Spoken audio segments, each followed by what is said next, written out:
জীবন আমার, সমস্যা আমার।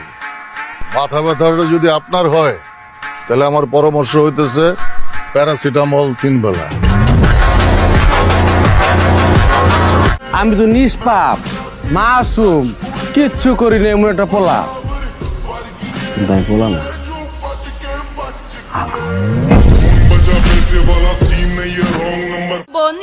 পীর হইছি কয়দিন, বৎস ভুলে গেছো কি ছিলাম সেদিন।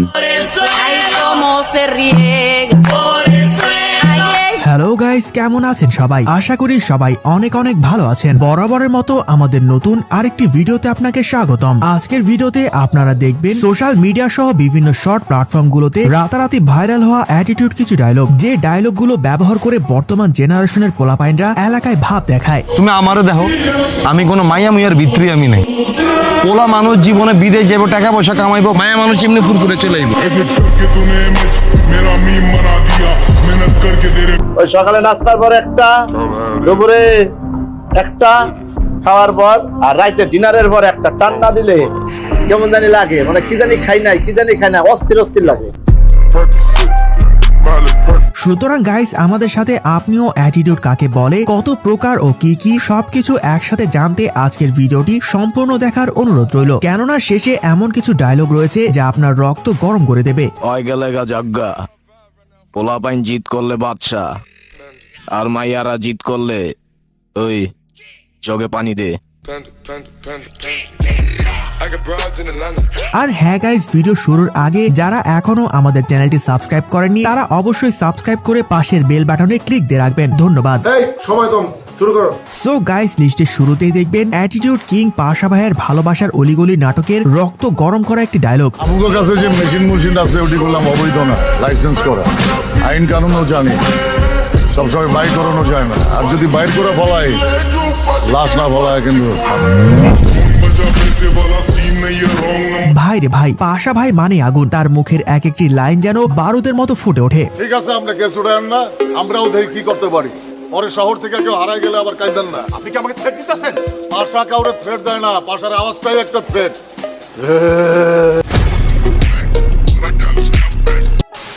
তো যাই হোক গাইস, এর পর দেখবেন মোশাররফ করিমের লাইলি মজনুর প্রেমের হাট নাটকের মারাত্মক একটি ডায়লগ। ওই মেশিন কই পাওয়া যাবে রে? মেশিন কি এর মেশিন? টাকা গুণনের মেশিন কই পাওয়া যাবে? ক যত টাকা লাগে কিনবো। টাকা গুণনের মেশিন দিয়ে আপনি কি করেন? ওই বেটা, খালি হাতে এত টাকা গুণন যায় নাকি? টাকা গুনতে গুনতে আমার আঙ্গুল মাঙ্গুল সব ব্যথা হয়ে গেছে, মেশিন লাগবো একটা। মোশাররফ করিমকে নিয়ে তো আর আলাদা করে কিছু বলার নেই, বিকজ তার বেশিরভাগ ডায়লগ মানুষের মুখে মুখে বলে বেড়ায়। আমার বাপের রাজা, আমার দাদার রাজা, আমি নিজে রাজা। তুই চিনোস না আমারে, তোর বাপের চিনে আমার দিকে।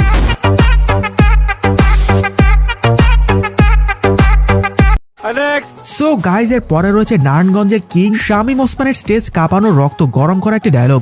আমার কোনো মাস্তান দরকার নাই, লাঠির দরকার নেই, বন্দুকের দরকার নাই, কারণ আমি নিজেই জানি আমার চেয়ে বড় মাস্তান কেউ নাই।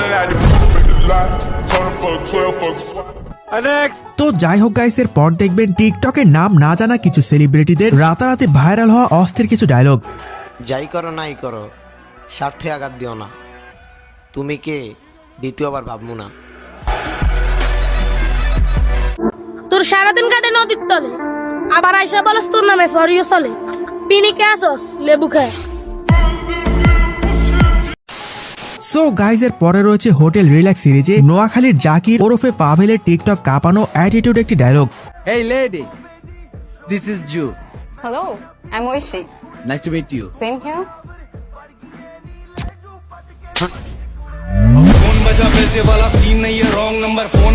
ভাবতেই অবাক লাগে, একসময় যে শুধু একটি টিভি শোতে স্ট্যান্ড আপ কমেডি করতো, আজ তার এক একটি নাটকের ডায়লগ বাংলাদেশ কাঁপাচ্ছে। আপনার জন কইলাম আমি যে হোটেল রুমটাই কিনালামু, তোর আপনার বুঝা দরকার ছিল না যে আমি কে? আমি জনি সরকার, আমার নামটাই চাই না রে, ঠিক আছে?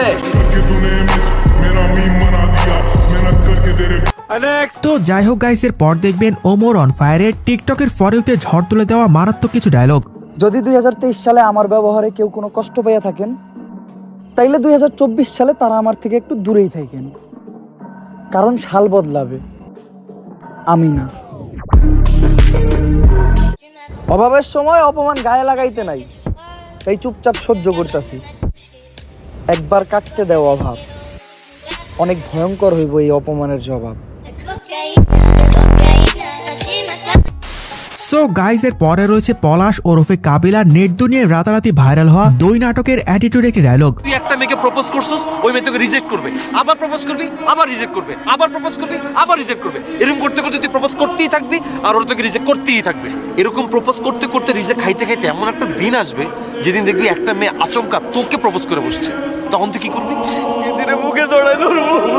নো, তখন তুই ওকে রিজেক্ট করবি। আসলে কাবিলা মানে আগুন। তার বেশিরভাগ ডায়লগ বর্তমান জেনারেশনের পোলাপাইনদের মুখে মুখে ঘুরে বেড়ায়। কয়দিন পর নেতা হবি, এখন এত বয়ডর পাইলে চলবো বেটা? কনস্ট্রাকশন বিল্ডিং এ যেটি সাজায় রাখছি, এটি দেখলেই তো বেটা নগদে ফিট হয়ে যাবে। তো যাই হোক গাইস, এর পর দেখবেন কেজিএফ চ্যাপ্টার 2 এ ইয়াসের সারা বিশ্বে ঝড় তুলে দেওয়া মারাত্মক একটি dialogue. Violence, violence, violence. I don't like it. I avoid. But violence likes me. I can't avoid. So guys এর পরে দেখবেন ছোট পর্দার জনপ্রিয় অভিনেতা নির্জন নাহুইলের টিকটক কাঁপানো অ্যাটিটিউড একটি ডায়লগ। যারা ব্যাক বেঞ্চে বসে না, which means ব্যাক বেঞ্চার্স, ওরা একটা জিনিয়াস। আর ক্লাস তো শুধুমাত্র সিলেবাস কভার করে, ব্যাক বেঞ্চার্সরা পুরো ইউনিভার্স কভার করে। আর পৃথিবীতে যত বড় বড় জিনিয়াস আছে না, সবগুলাই back benchers. Anyway guys, back bencher পোলাপাইনরা কমেন্টে আওয়াজ দিয়ে যাবেন। তো চলুন নির্জনের আরেকটি মারাত্মক ডায়লগ দেখে আসি। গুরু, তুই কিন্তু খুব বেশি বার বাড়তেছিস। প্রথম শব্দে গুরু বললি, সেকেন্ড শব্দে তুই বলে সম্বোধন করতেছিস। রেসপেক্ট করবি না ইনসাল্ট করবি আগে ডিসাইড কর। আই গেস তুই রেসপেক্ট করবি, কারণ ইনসাল্ট করার রাইট তোর আমি দেই।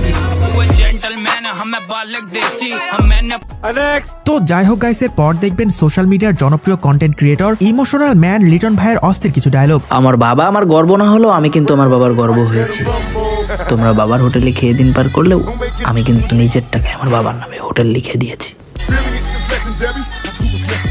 শিয়াল অনেক চালাক হওয়া সত্ত্বেও মানুষ কুকুর পোষে, কারণ জীবন চলার পথে চালাক নয়, বিশ্বস্ততার প্রয়োজন। তো যাই হোক গাইস, সর্বশেষ এখন দেখবেন টিকটক কাঁপানো সেলিব্রিটিদের রাতারাতি ভাইরাল হওয়া অ্যাটিটিউড কিছু ডায়লগ। কাকে খুঁজতেছো? আমাকে? আমি তো হারিয়ে গেছি প্রতিষ্ঠিত হওয়ার শহরে। বাপের হালাল টাকা খায়া বড় হইছি, একটু জমিদারি ভাব তো থাকবেই। সো গাইজ, আজকে এই পর্যন্তই। দেখা হচ্ছে পরবর্তী কোনো ভিডিওতে নতুন কিছু নিয়ে। এতক্ষণ সাথে থাকার জন্য ধন্যবাদ।